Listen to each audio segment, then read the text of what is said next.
Happy day to all.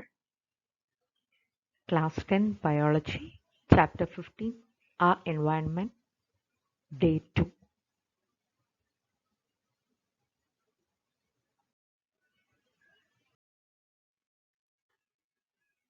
So here we are going to learn about the trophic levels. So what do you mean by trophic level?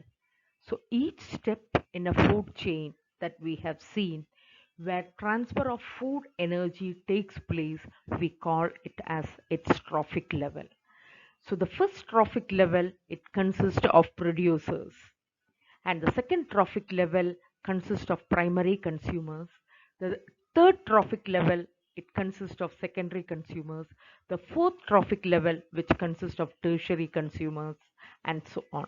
So since the transfer of food energy decreases at every trophic level, the number of trophic levels are limited and do not exceed 4 or 5, maximum 5.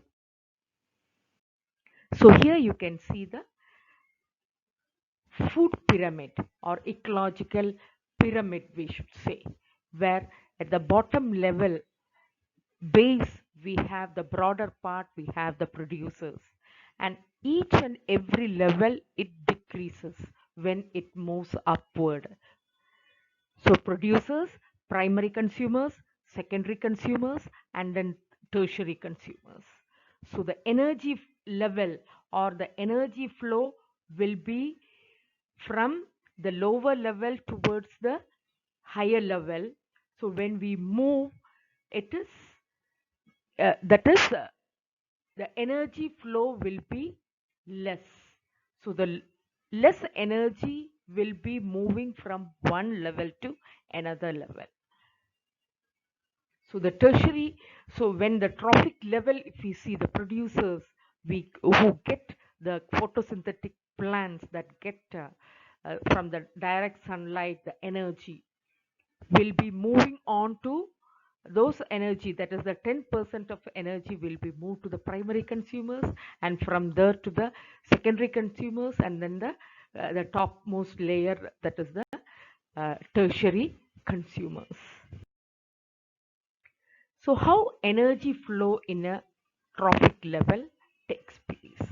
So here we have the green plants who becomes the producers. They absorb about 1% of solar energy falling on the leaves and stores it as food energy during the process of photosynthesis.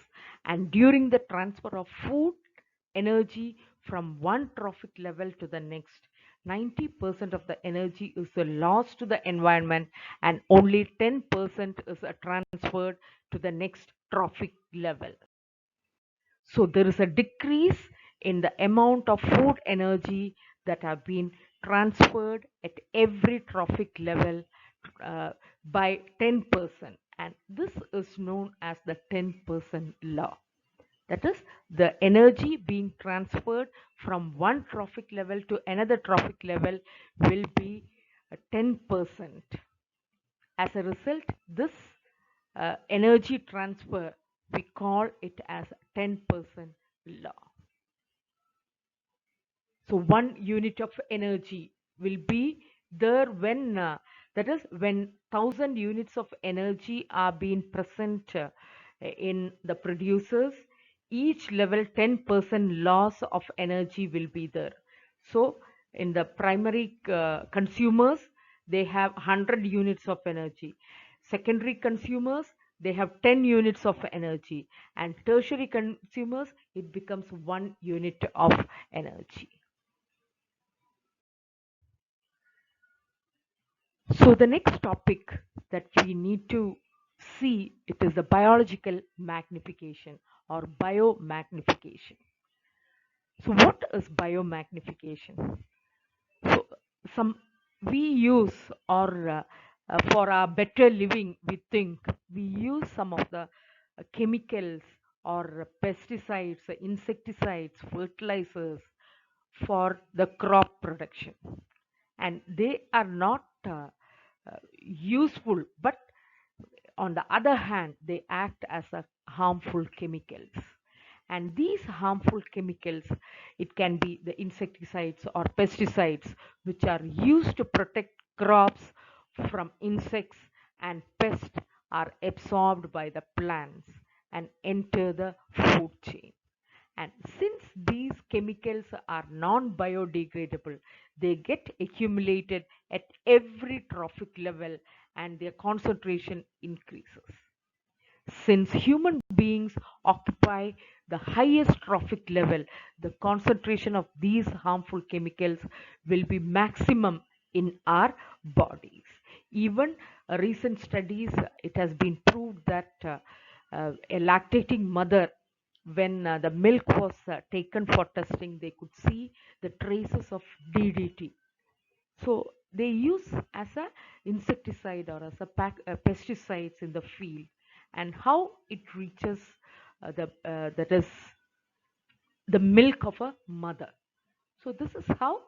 So here itself they said clearly the concentration of these harmful chemicals will be maximum in human beings, because we are on the highest level of, that is a trophic level. So the increase in the concentration of harmful chemicals in the bodies of organisms at higher trophic level, we call it as biological magnification. So here, in the food chain, producers, primary consumers, secondary consumers, so on, whatever it is here, the increasing concentration of fat soluble environmental contaminants will be more in the human beings, because we lie on top of the trophic level. And this increase in the concentration of harmful chemicals in the body of organisms at higher trophic level, we call it as biological magnification. The next concept that we need to learn is how do our activities affect the environment. We do many activities, maybe for our betterment, but that act or affects the first one is uh, usage of uh, um, chlorofluorocarbons, so which leads to the depletion of ozone layer in the atmosphere. So what is ozone? Ozone is nothing but three atoms of oxygen. We call it as ozone, or an ozone molecule. It contains three oxygen atoms, and at higher levels in the atmosphere, it is the UV radiation. They split some oxygen molecules, that is oxygen molecule which exists as O2, into free oxygen atoms, and it combines, this free oxygen atoms get combined with the oxygen molecules to form ozone, which is highly poisonous. So the ozone layer present in the higher layer of the atmosphere, it protects the earth from the harmful UV radiation from the sun. And this UV rays or radiation, they causes skin cancer in humans, allergies, and so on.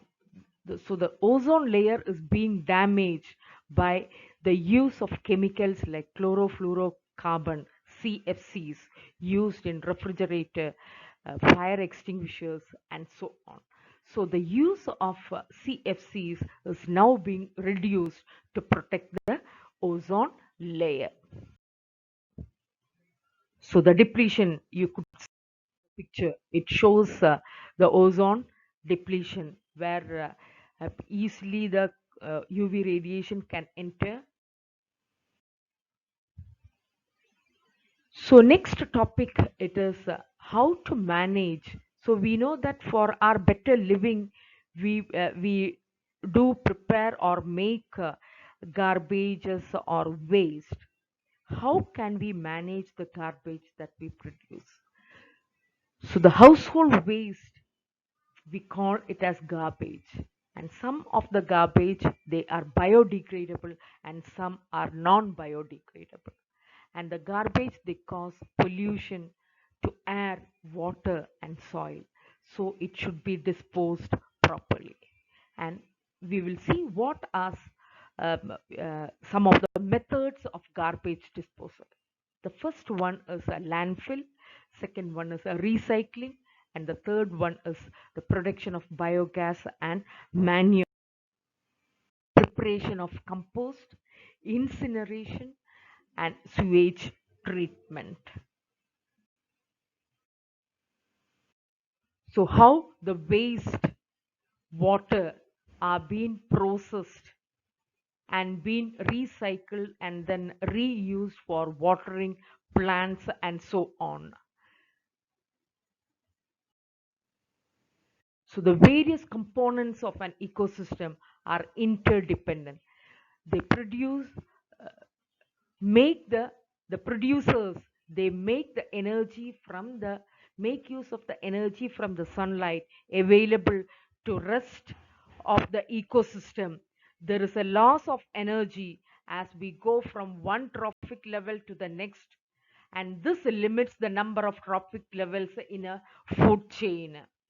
The human activists have an impact on the well-being of the environment and the world at, and the use of chemicals like CFCs has endangered the ozone layer. The disposal of waste we generate is causing serious environmental problems. Thank you.